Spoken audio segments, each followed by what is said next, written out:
My wife and I met in college, we started dating when she was a freshman, moved in together when I was a senior, and got married this summer.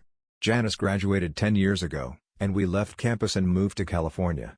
I started working at a bank, and Janice got a job at the county library. After 3 years, we bought a small house and began renovating it. Welcome to the dark side. Channel dive into the world of human relationships, mistakes, and right decisions. Don't miss out, subscribe and join our growing community. Our relationship has always included a lot of intimacy. We love going on vacations where we can show Janice off to strangers and engage in public activities whenever we can do so without serious risk. Janice is incredible. When we met, she was 19 and stunningly beautiful.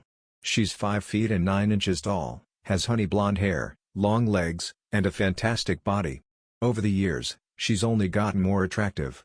She goes to the gym 3 times a week and now has what I call a rock-solid body. A couple of months ago, she attended a university fitness event where they measured people's body fat. She had 4%. When Janice started going to the gym, I joined her. I was in pretty good shape in college but got a bit sloppy after graduation. When we bought our house, I found a gym just 2 blocks away, and we started going there. It's a major gym chain with hundreds of branches across the country, so we can work out even when we travel. I slimmed down to 195 pounds and can easily run 10 miles 3 times a week. Oh, by the way, I'm 6 feet and 3 inches tall with wavy, dark brown hair. When we travel, we like to show off at any gym we visit. On our last trip, we drove about 100 miles north of our home and stayed at a hotel right on the lake. Next to the hotel was a branch of our home gym. We showed our passes and got in easily. Janice changed into one of her tiniest swimsuits, and I put on a t-shirt and running shorts. I ran on the indoor track for a while, then went to see what Janice was up to. She was riding a stationary bike in front of the free weights area, where 4 people were lifting weights, staring hard at Janice as I got closer. I realized why Janice's swimsuit barely covered her body. She rode her bike for a while and then did a few sets on 4 different machines, never once adjusting her leotard. I'm sure she put on a show for all the men and women in the gym. I especially liked it when she did the bench press. She would lay down on the bench and do lots of reps, giving everyone a chance to watch her. When we got back to the car, Janice was wearing a frilly skirt, right there in the parking lot of the gym. She climbed on top of me. The windows in the car were rolled down, so I was sure people could see and hear us making love. It was an amazing trip. We made love on the balcony of our hotel room, on a rented boat, in the parking lot, and on a picnic bench on the way home. I considered myself the luckiest man on the planet. Janice seemed as happy as I was, and I saw no signs of problems in our relationship. We laughed, talked, joked, shared everything, and almost never fought. Last week, I felt like someone standing on the beach looking at the city. They don't see the tidal wave coming. It hits and drowns them without warning. I came home from work and found her message on our answering machine. "Dear, I won't be coming home right after work. Some friends from work are getting together for dinner, and I'm joining them. Take care, I love you." I thought about what this meant and came to one conclusion: I could go to a restaurant that Janice doesn't like, so I did. I had a good meal and got home shortly before 9. Janice came in at 10 or 11. I was waiting for her. She came in, gave me a quick kiss, and went to take a shower. I noticed a mark on her chest when she came to bed. When I asked about it, she said she had bumped into the edge of a file drawer that morning. She seemed completely unconcerned about it, so I didn't press further and went to sleep peacefully. 2 days later, the bank sent me to another city to handle some urgent issues. They arranged for me to stay in a hotel and return the next day. I asked Janice if she wanted to take a day off and come with me. Her answer was no, as she needed to stay because many school children were visiting the library at that time. I still didn't think or realize that something was going on in the city I was sent to. There were 10 or 12 employees in the bank branch. They were expecting me and treated me well during my stay. The manager assigned a specific employee to assist me, and together we finished the work by 6 o'clock in the evening. The manager said they wanted to take me out to dinner, and we went to a great barbecue place with plenty of good ribs and lots of laughter. It was 9 or a little later when I got back to my room and called Janice. When Janice answered, music was playing in the background. "This is Janice. Hi honey, how are you? I miss you." It was strange that she didn't turn off the music. "Are you okay?" "I'm fine. When will you be home?" "I'll be there around noon. How about I meet you at the library and we have lunch together?" "Oh, that sounds nice, but no, with all the kids coming in, I don't think I'll be able to leave for lunch." I can bring lunch and we can eat in the courtyard. I'd love to, but let's save it for another day. How about we have dinner when I get home from work? Okay, alright. The call ended. She hadn't turned off the music the whole time we were talking. She had turned down my lunch offer. Did it seem like something was wrong? 10 minutes later, I packed up and left the hotel. 2 hours later, I was at the corner near our house. Turning the corner, I saw a brown Toyota in the driveway. I drove past the house and saw no lights on. I turned at the next corner and stopped to think, what innocent explanation could there be for the car being there? Maybe it belonged to a girl from her work who stayed the night. Maybe I needed to find out. I took a notebook and pen from the car and walked to our house. I'd find a way to check and find out who the car belonged to. Near the house, I wrote down the car's license plate number and thought for a moment. I could go around the side and easily see what was really going on through our bedroom window. I tried not to step on the flower beds and made as little noise as possible. The bottom 2 lines of our bedroom curtains were open, a single candle burned in the room on the nightstand next to my bed. There were 2 people in bed, one was on top of the other. I couldn't believe what I was seeing. Janice had a man in our bed, and she was having sex with him. My first impulse was to go in and take them both down. Janice and I had talked more than once about how important fidelity was to us. I could hear Janice's voice in my head right now, "If you ever cheat on me, I'll find a way to kill you." Since I could hear her in my mind, I could also hear her in our bedroom. I was rooted to the spot. I wanted to leave, but I couldn't. The candle gave just enough light for me to see her. They were not only making approving sounds but also talking to each other. "Janice, I want you to leave that jerk you're married to and live with me. You already make me feel better than he ever did. Do I just need to get his money first, and then we can be together forever?" At that moment, I found I could move. I slowly walked back to my car, drove around the neighborhood for about an hour, and then passed by our house again. His car was still there. I got an idea and, while I was thinking it over, drove back to the hotel. By the time I arrived, the night was nearly over. I went in, took a shower, and called the front desk. "Can you wake me up at 9, please?" Surprisingly, I actually slept well, not long, but well. By 10 o'clock, I was in the branch manager's office, checking other systems in the bank to ensure everything was working fine. At 11, I called my office and talked to my boss. I suggested, since I was already away, that he consider letting me spend a couple more days visiting other branches to fine-tune their systems. He agreed. I called the library and spoke to Janice's supervisor. Janice was with a class of school children. I asked her to let Janice know that I wouldn't be back for another 2 days and also asked her to tell Janice that I'd call her at home around 9 o'clock. I drove to a neighboring town and took care of their system, working until about 3:30. I asked the manager for a recommendation on where to stay, and his secretary booked a room for me. I mentioned to the manager that I had seen a car with a for sale sign but didn't get the phone number, though I remembered the license plate. I wondered if there was a way to get the owner's name and number. He called a friend in the police department, and 10 minutes later, I had the information about who was with my wife leaving the branch. I went to the motel and checked in. I took a shower and went to bed, setting the room alarm for 8:45. At 9, I called Janice. When she answered, the music was playing again. "This is Janice, it's your husband. Is something wrong? I thought you were coming home today." "Unfortunately, business.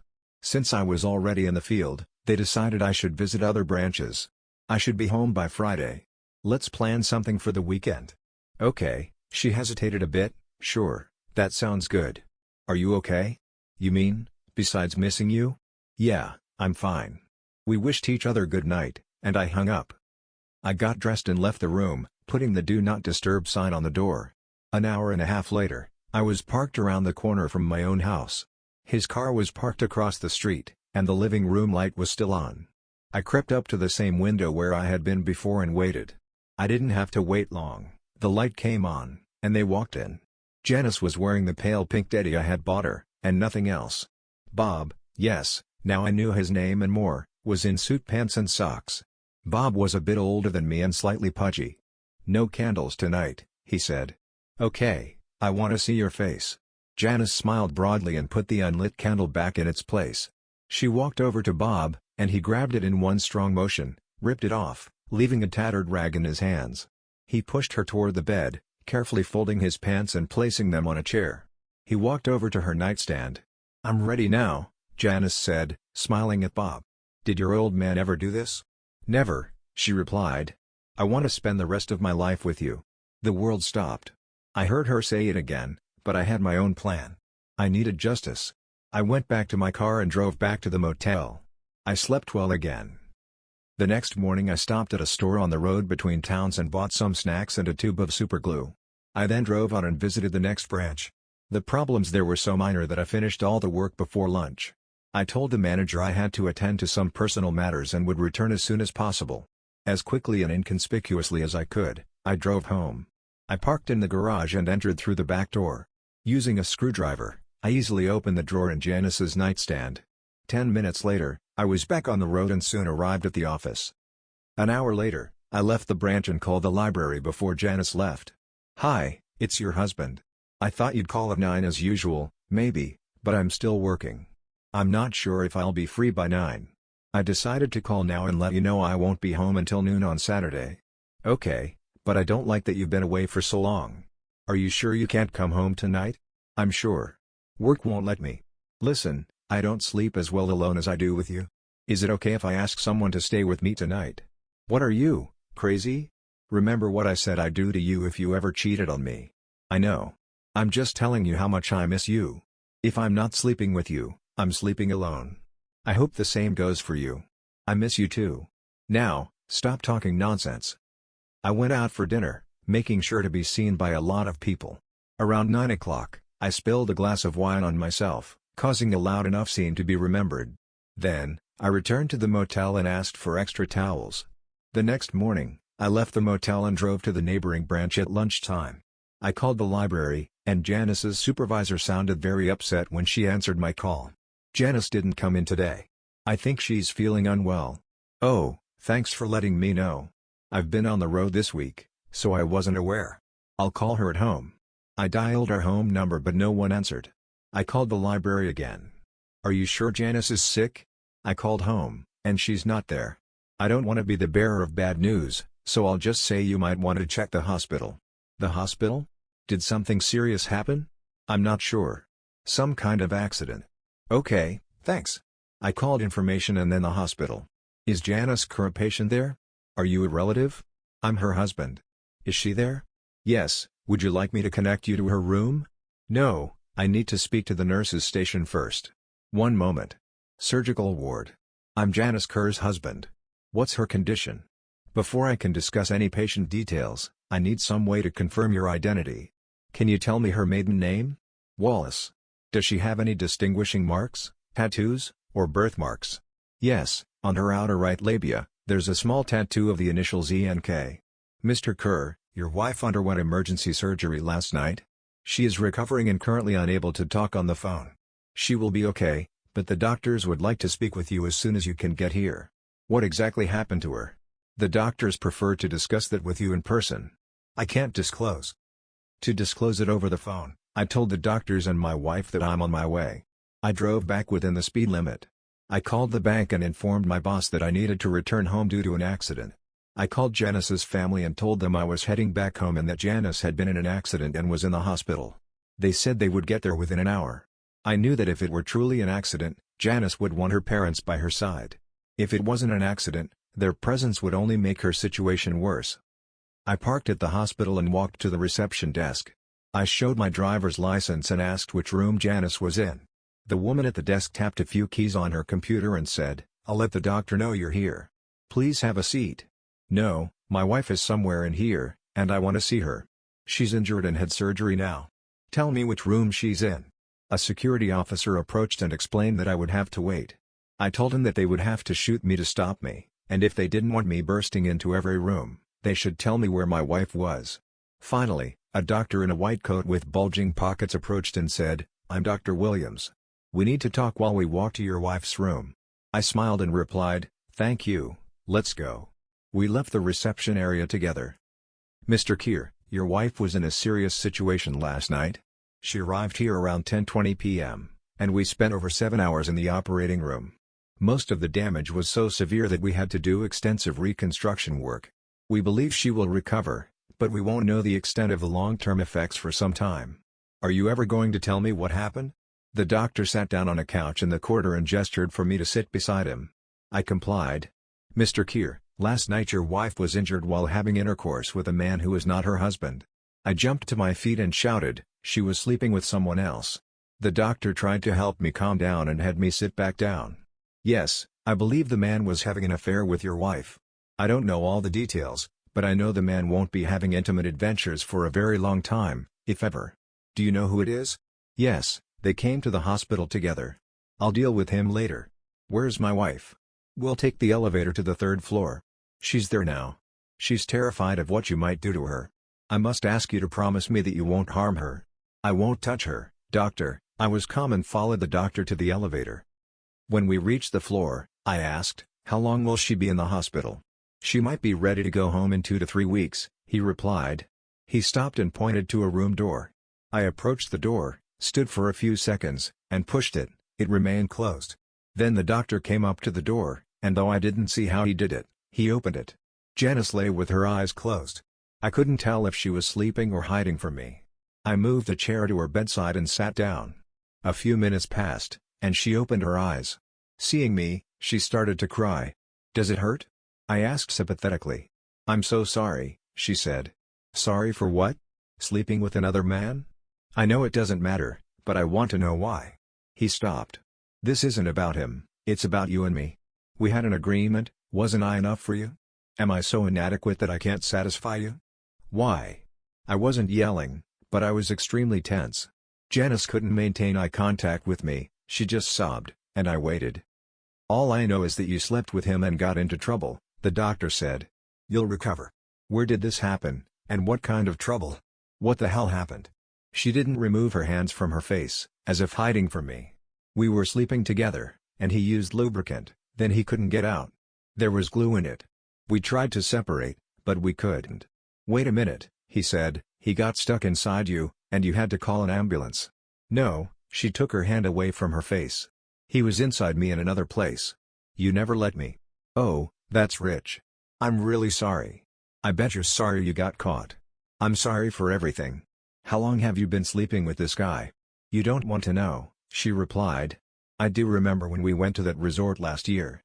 I met him there, then he met me here in town. At that moment, a woman walked into the room. Janice looked at her, and her eyes widened. I turned to look, but she was a complete stranger to me. I'm Noreen Whitman, she said. My husband is downstairs, all bandaged below the waist. I need some answers, and I'm the husband of this. I guess you're as shocked as I am. No, I'm not shocked. My scumbag husband has been sleeping around behind my back for years. I just couldn't prove it until now. And now, I'm going to be a very rich woman. She stepped closer to Janice. Sweetie, tell me, why did you sleep with a man you knew was married? I know you knew because I remember seeing you at that nudist resort with my husband. I didn't want to hurt you. I didn't want anyone to get hurt, Janice sobbed again. I can only say that I take pleasure in knowing that you both hurt more than any of us, Noreen said with satisfaction. Bob will never satisfy anyone again with what's left of him. She handed me her card and offered, I have millions. Please call me, and I'll pay for your lawyer if you want to divorce her sorry ass. I'm very grateful, but I'm not just divorcing her ass. I understand she lost a part of it last night. I'm divorcing all of her. We laughed, and she left. I turned to Janice, your parents are on their way here, and I'm leaving. Tell them I'll put all your things in storage for 2 months. If you or they want to get them, it must be within 60 days. The house will be sold, we're getting divorced. You'll get nothing. I'll call the newspapers, and if necessary, I'll pay to have the story of what you did on the front page. I never want to see you again. If it happens, I'll kick your ass. Am I clear? Yes, but I love you. Her voice was a faint whisper. Nonsense. I walked out of the room and into the lobby, where a detective met me. We sat in my car and talked. He had already checked my alibi and found 5 other families who had the same motive as I did to attack Bob. He said he wouldn't try too hard to pin the crime on any of us because he saw that justice had already been served. 3 months later, Janice and Bob were finally discharged from the hospital. They had no home and no money. The story spread around the county, though I couldn't get a newspaper to print it. They managed to find enough resources to leave town. On that fateful night, Bob lost all the skin on his device, and the rest had to be removed during surgery. Janice Depends will be someone's best client if she ever finds a job. I sold the house and moved to another city on the day of her discharge. I called Janice from a disposable phone. Remember that night when you told Bob, I want to spend the rest of my life with you and your peach. Consider your wish granted.